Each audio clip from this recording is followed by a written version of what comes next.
In the tunnel. In the tunnel. In the tunnel. You're listening to In the Tunnel.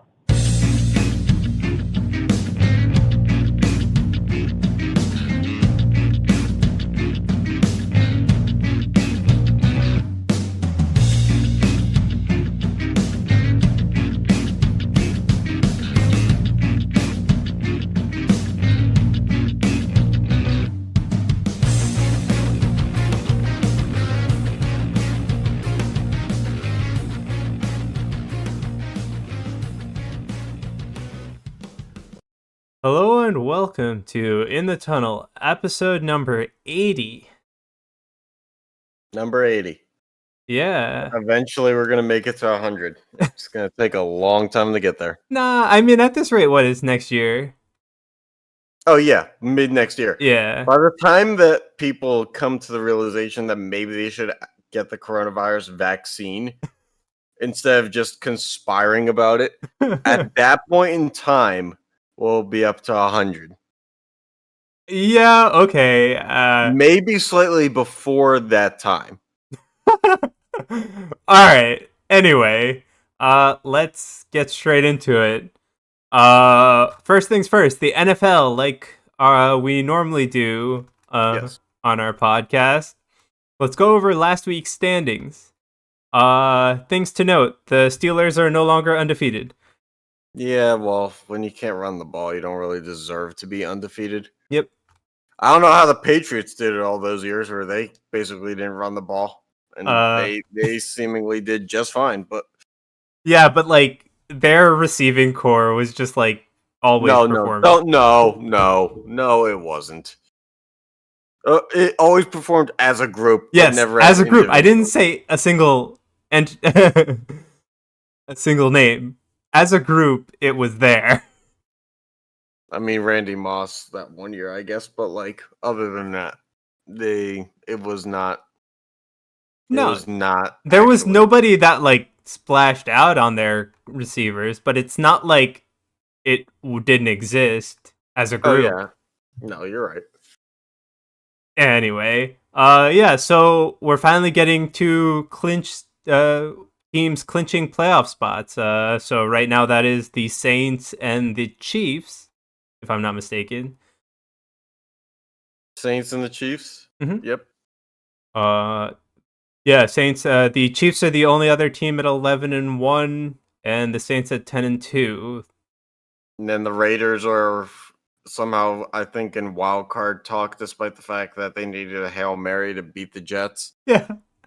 Oh my god, dude, that was so if bad. you're not the team that gets the bye, I feel like you kind of want the Raiders. Yeah.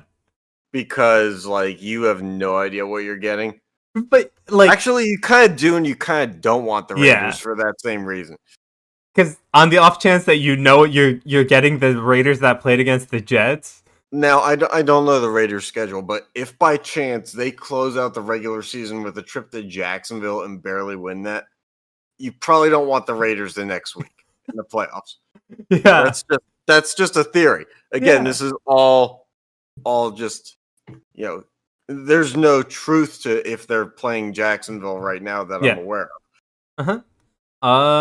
Yeah, otherwise the AFC South, the top two teams are tied at 8-4. Mm-hmm. Same with the NFC West. Giants are still ahead of the NFC East for no reason. The Cardinals are reeling off of 3 or 4 straight losses. Yeah. They went to really good to just meh. Basically. I mean, that's pretty much the correct characterization. Yep. That's why I said it. Yeah. Otherwise, like, the standings really haven't changed much. But the weird thing is now that the 49ers and the Cardinals are both playing in the same stadium, if you combine their record and go solely off win percentage, you still are in the same exact spot. Just like pretty much at the same level. Oh, God. Yeah. Any other team you want to take note of? I don't know. People think that the Falcons are doing good now, but that doesn't really mean shit anymore. Yeah, I mean, they're kind of like they might be doing good, but they still have those moments where you're just like, yep, this team is This that's is the bad. time of the year where the Vikings have the potential to, come out of nowhere. Mm-hmm. So be wary of that Uh-huh. because it very likely is coming. Okay, yeah. Jets are still 0-12. No surprise there. Yeah. Brady lost back-to-back games for with Tampa for the third time in his career. Yeah. Is like the first time, so like one more loss could basically put Minnesota ahead of Tampa Bay Yeah. in the standings, or at least tied with Wild them. card. Yeah. Yeah. Uh, right now, we're in a position where if Tampa Bay and Minnesota screw up, then we could have two NFC East teams in the playoffs, and that's just really scary. Yeah. Looking at these standings right now. The world is and is not at the same time ready for that. Oh. But I mean, like that's kind of hard though because like you have the Seahawks Seahawks and Rams who are basically going to take one of the wild card spots at this point. So what's your thought process now on the Giants? Because they beat Seattle. The Seattle defense in recent weeks has played better than it started out in the first 7-8 games. But But do you take anything of what the Giants have done in the past 3-4 weeks and say that you're on some kind of a roll now? no, I like okay, don't get me wrong. I think the Don't get Giants well, have been doing pretty good, but yeah, given the circumstance. yeah. But at the same time, as much as I want it to happen, I am not like expecting or like, or I'm at least not expecting it to happen. It'll be something that could happen with the way they're playing, even given these circumstances. But here's the thing: I understand that, like I said, Seattle's defense on paper is better than it's been playing, and how it's been playing this year is not very good. Yeah. But when you go to Seattle and beat them with Colt McCoy as the quarterback, you may be onto something, and I'm not exactly sure what that is, but it's something. I mean, but like the thing is, right? You I really don't think you can expect the that play style or like the effectiveness of play in Seattle that we've had consistently. I just don't. Like if you look at how we played for the previous like 9 games or whatever it was, 10 games, and you look at that game, sure, I think the Giants played well. I'm just saying, like, if you average it out, it's it's still like it still could happen. It's just I'm not like, oh, this is definitely gonna happen and all So, that. where are your thoughts going into tomorrow? Then you guys have the Cardinals. I mean, with the way the Cardinals are You playing, guys are the underdog by 2.5 points as it stands. I see. The thing is, with the recent results of the Cardinals, I could see the Giants winning it, and yeah, like I could see it with the way that the Cardinals had been playing and the way that we're playing in the past 2 games. It's totally plausible. And like sure, and it's only 2.5 points. It's like a field goal, man. Like that I Exactly what it is. yeah. So it's not like also like that also shows like the odds are not so heavily in the Cardinals' favor according to the books. My thing, I don't know. This is weird because the Cardinals on paper, not on paper, at this point, they need a get right game. Yeah. This is probably their best opportunity at it, but will they be able to capitalize on it? Mhm. They're not going to get much better chances in facing teams with bad records. Yeah. But at the same time, like I need to see like the way they've been playing their past 3 games. doesn't show that like they can get to a point where they're like hyped up and playing well enough for that get right game at the start. If Yeah, so I don't know. I can see the Giants winning this game. All right. Okay. Okay, on to our next NFL topic. Take it away. Yeah, so we get to go through the onslaught of what it means right now to be a Ravens player because of Des Bryant, who somehow, some way, was able to get all the way to warm-ups, testing positive for COVID during warm-ups, shortly after he hugged what looked like a trainer on the field, and then he got pissed off. Keep in mind, this is a Des Bryant who is basically like back in the league for the first time in like 3 or 4 Yep. years, and he immediately called it quits. Yep. So we don't know for sure if he has called it quits or if it was a rage thing, but he certainly seems I mean, upset. he's also that type of emotional person where he will call it quits and then stick with it. So it's totally plausible that he actually called it quits. With that, Huh? I'd agree with that. Yeah. And then I'm like looking forward to it, but I don't agree that it's going to happen right now. but that also shows like COVID is still pretty rampant in the Ravens camp, which is a problem. Pretty big problem still. It is and it isn't because of the whole, once you have it, you're immune to it for 3 months thing.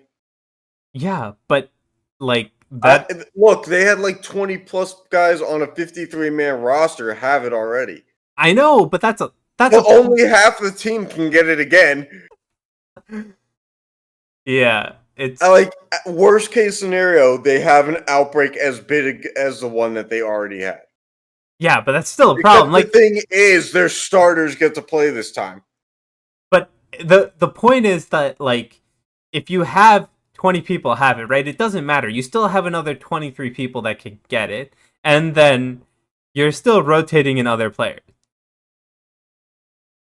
So it's just like there's something wrong with how they're handling it at some level. Yeah. Not necessarily that like, oh sure. And of course there were no consequences for it. Yeah, and like that's a problem, I think. It's funny because other teams who have had fewer COVID cases, like the Titans didn't have this many cases the week of their outbreak, and I think their consequence was they were going to lose draft picks. Not heard one word about the Ravens potentially losing draft picks. I think I heard that the strength and conditioning coach that was like the patient zero of their own outbreak was going to get fined. And that was pretty much it. And like so it just shows that like there obviously is something wrong with how they were prepared to deal with an outbreak. Because I don't think we should still be talking about a Ravens COVID outbreak for 2 weeks. It's been. You get COVID from a crab leg? That's the real question here. No, it's not the real question here. Well, I mean, is it okay? Is it food poisoning? Food poisoning to COVID? Anyway. There has to be some inner harbor connection here. Either that or just the Baltimore dumpster fire of itself kind of thing. Like the wire shit. I don't know. All right. Anyway, let's move on to some other football, huh? Some college football. I do want to say one more thing. I think it's a little bit weird that Des Bryant was on the field, tested positive, and there wasn't some kind of like, we need to shut this down, vibe to some level. Is Mr. COVID positive just walking around on the field? And I get that he said that he's tested negative since then, but if you test positive, like there should be more of a reaction than there was. Everybody was like, well, let's just get him off the field. Yeah. Like, well, he's been in a locker room with other people. Mm-hmm. So I don't know. All right. So anyway, let's take a look at some college football standings. Mm-hmm. Okay. Leading, we have Alabama and Notre Dame. Yep. No surprise there. The most wins. That'll probably change though, because Notre Dame plays Clemson for the ACC championship game. Yeah. Because this year Notre Dame adopted a full ACC football schedule, whereas they otherwise are independent every year. So they get to play for the ACC championship game. Yeah, but Clemson's right behind them at third. Yeah, well, Clemson has Trevor Lawrence this time too. Yeah. So they'll probably flip-flop, even though, I don't know. If Notre Dame beats them twice, I don't think Clemson deserves to be in. Yeah. Ohio State is at 5-0 at the 4 seed, which... Ohio State, who is getting the benefit of the doubt, and they're allowed to... only so play the Big Ten, 6 games or whatever. The Big Ten made a rule that in order to qualify for the conference championship game, you had to play at least 6 games. They then bent over backwards and broke their own rule and allowed Ohio State to play the Big Ten championship game with only 5 games under their belt. That's this is why I don't like the season. It's like a complete write-off. It's so bad. But then again, in no other season would we see NC State at 8-3 at 23. Yep. No, you're right. Or Missouri at 5-3 at 25. So, I mean, it's just like that. I feel like that's a problem. I really don't think you should have less than 8 games played and be close to the top 10. I really don't think so. Oh, Sean, right now, I'm sorry to break stride here. Auburn is at the free throw line. If they hit both free throws with 0.9 seconds left, the over hits. Come on. Oh, no, this guy's missed all the free throws in the world. No. We'll get back to that. God. Anyway, yeah. So as I was saying, I don't think you should be anywhere close to the top 10 with less than 8 games played at this point. We'll leave him to his celebrating madness later. Just don't follow his example, kids. I don't follow my own example. Otherwise, most of these rankings don't look too bad. He initially missed the second free throw. Or not initially, intentionally. God damn it. It was at 145 and a half. Fuck. Anyway, so what do you think? What do you think about a less than 8 game played team being in the top 10? I like it. I mean, and we talked about this before to some extent. The problem is that you have to give props to the teams that push forward and tried to play a full schedule. Granted, health-wise, it's probably not the morally and ethically right thing to do, but they risk themselves more, and they should be rewarded more for their risk. Yeah. So I don't like that they are rewarding Ohio State for being lesser of a complete team that played a complete schedule.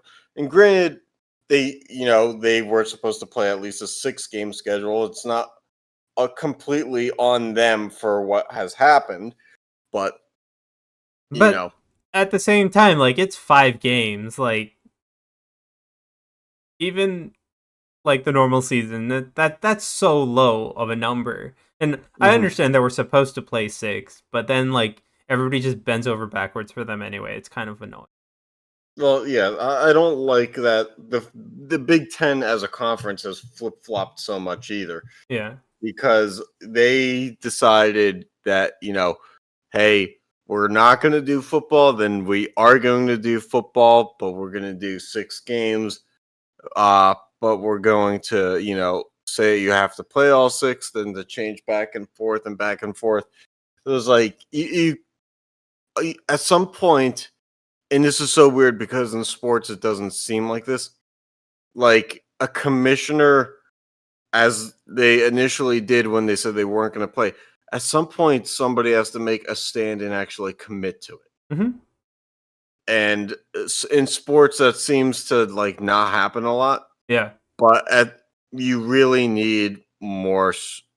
And it's funny because the NCAA is like the most strict sports organization in the world. They don't even let transfers play like immediately in like 9 out of 10 instances.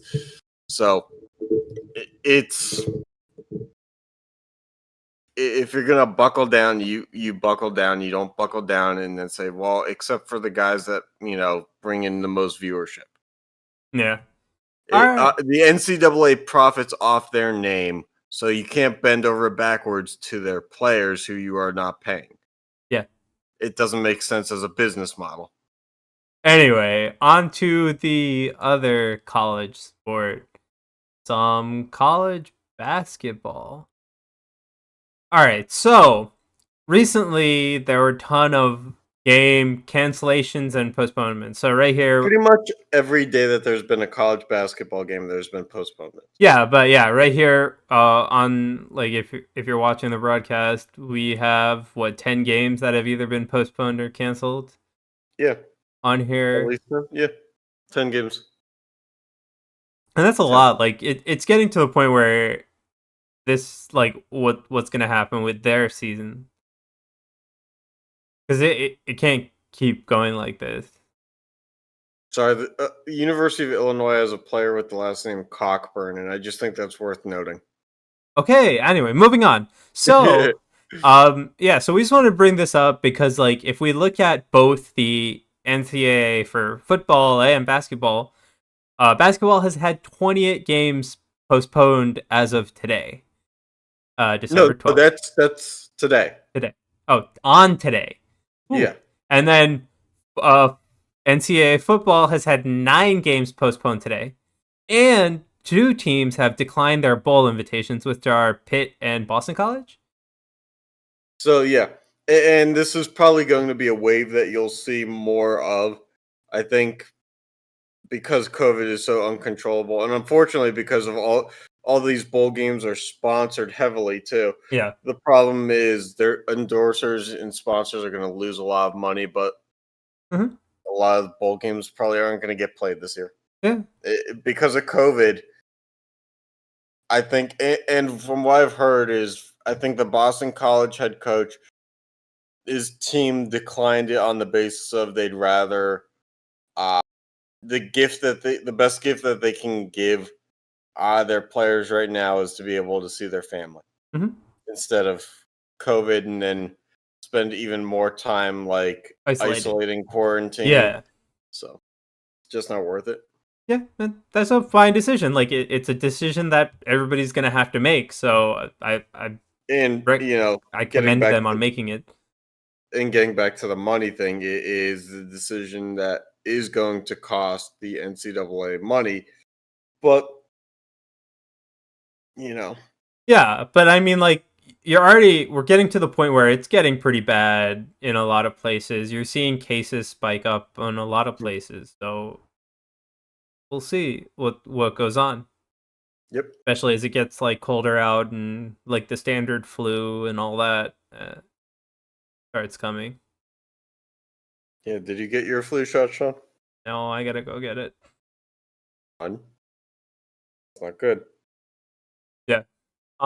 Anyway, okay. On to the NHL. We got quite a few things to talk about. So the tentative date or confirmed date for start of the season. Confirmed. Huh? Pretty much confirmed. Pretty much confirmed. As far as we know, it's confirmed, but we don't have an announcement. We don't have like a breaking news kind of deal going. We don't have like an NHL announcement, but it's that mostly could be because of the popularity of hockey. Yeah. Anyway, so they're targeting the season start date of January 13th, where training camp would start 10 days earlier. I actually think they're doing pretty well on the timeline if that's the case. And so there's already the big problem for hockey in terms of what sets them different from the other major sports is nobody can travel to or from Canada right now. Yep. So all the Canadian teams are their own division. And there are only 6 of them, by the way. They're just gonna play round robin, or not round robin, rotation until.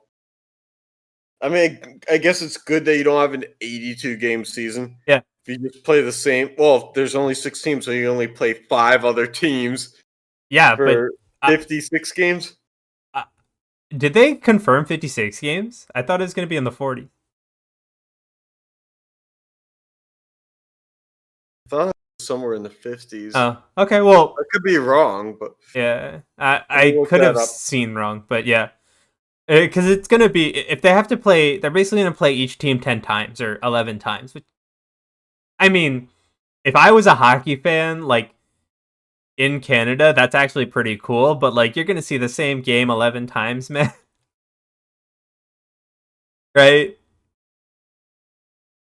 But on the U.S. side, we get a Northeastern division. So Boston, Buffalo, Jersey, both New York teams, Philadelphia, Pittsburgh, and Washington. okay. So we have this is as of article on December 4th. They were trying for between 52 to 56 games.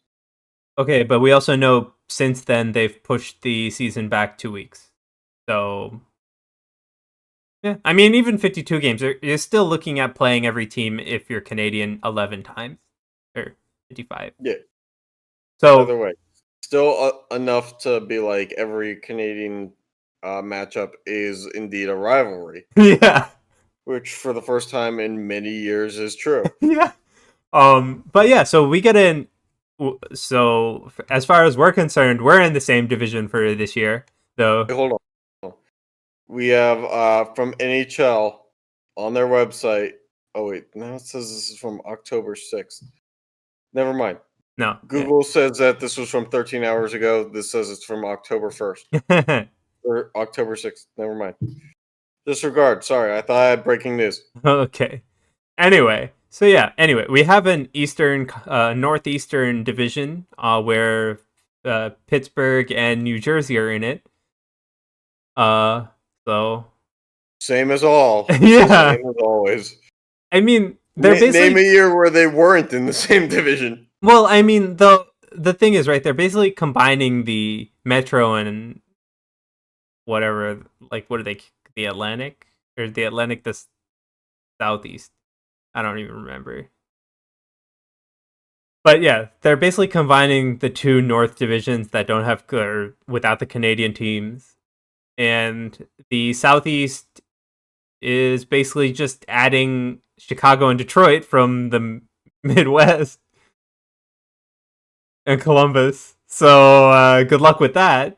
I read someone on Twitter who saw this tweet and was like, Buffalo might have a chance in that division. I'm like, he said, given how weak that division is, and everybody was on him like, that's the weak division. Huh? Everybody was like, look at Anaheim, Arizona, Colorado, Dallas, Dallas, LA, San Jose, St. Louis, Vegas. There's like 2.5 good teams there. Vegas, St. Louis, maybe, and Colorado if they haven't lost everybody to free agency. Yeah. But I think sure Dallas will hover around that fringe line like they normally do. Yeah. But that means they're basically a half a good team anyway, if they hover around the fringe line. Well, that's what I mean.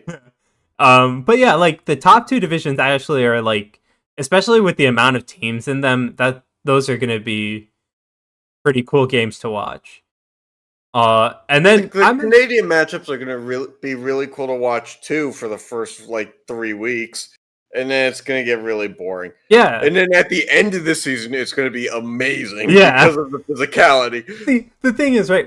I'm going to be like, I'm going to love the Canadian matchups at the beginning. Then I'm just going to fall back to watching all the Jersey games anyway.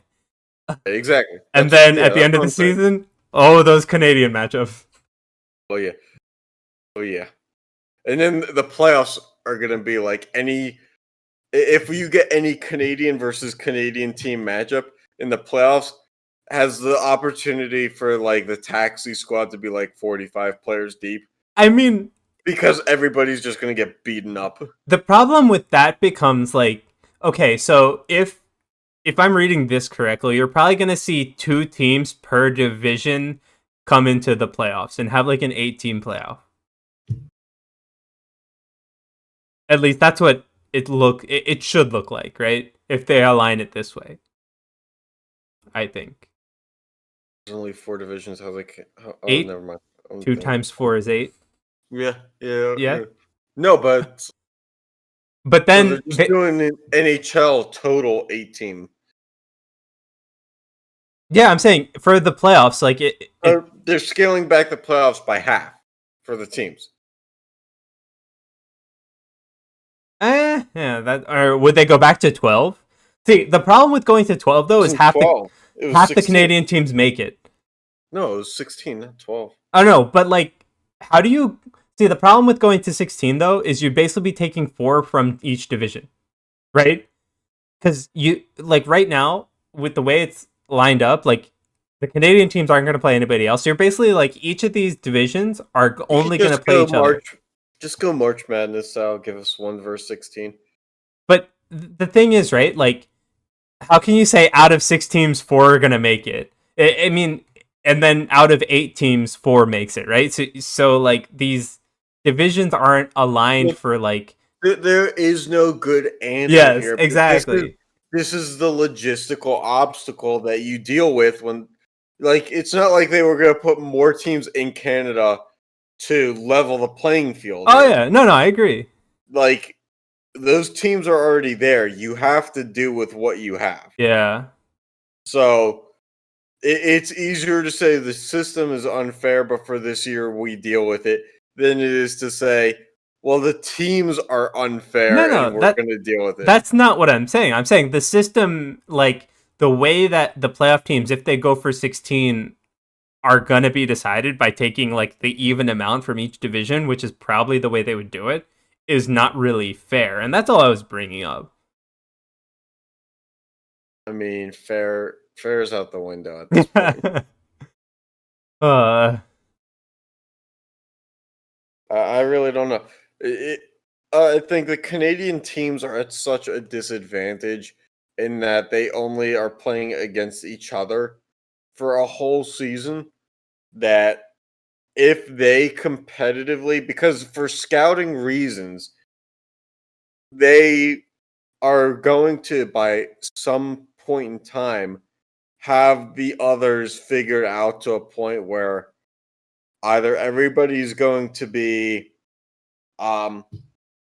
like airtight in that division race because of, you have enough time to analyze a trend and really like perfect your defense to that, or it's going to be something where someone really runs away with it and then you have but also you could also look at this in a way where like we have the Canadian teams, right? So they're all playing each other. So I wonder how the play style that evolves like during the course of the season will kind of settle for the Canadian teams versus a 9-team division in the Northeast.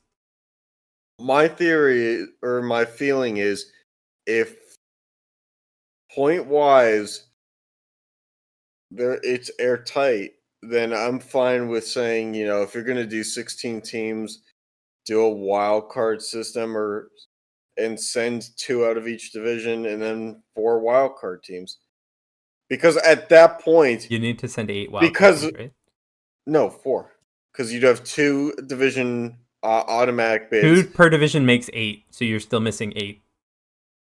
If you're still doing conference wide and you're putting, I don't know which side, say it goes on the West for the Canadian teams, because you have Carolina, Columbus, all Tampa Bay, then you have Buffalo, New Jersey. So you have mostly Eastern oriented conference already there. Yeah. So you'd send, say, Colorado and Vegas out of that one division in the West. Mm-hmm. Then you'd send, say, Toronto and Montreal as the other 2 qualifiers. Then you have 4 wildcard teams to fill with the rest of the spot. Yeah. Okay. And I think if it's an airtight race, then they deserve to fill those spots just as much as the Pacific Division does. Right. But also at the same point, you could argue that like since each of these, since Canada's like a closed bubble, and like you should theoretically each of these are like closed, right? So like they're not going to touch any team outside of those.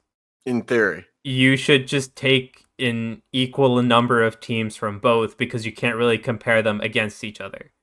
You know, there's also something to the theory that the NHL is just putting all their chips in the basket of the vaccine, and that they're hoping by playoff time there's enough of a societal norm that people have the vaccine that they don't have to worry about the border walls or anything like that either. I mean, yeah.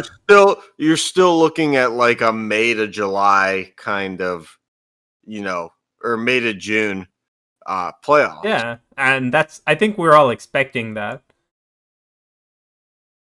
So, yeah, but the expectation is that by late this year, it'll have that societal norm. No, but like I'm talking about like May to June playoff is what we're expecting, not the vaccine societal norm.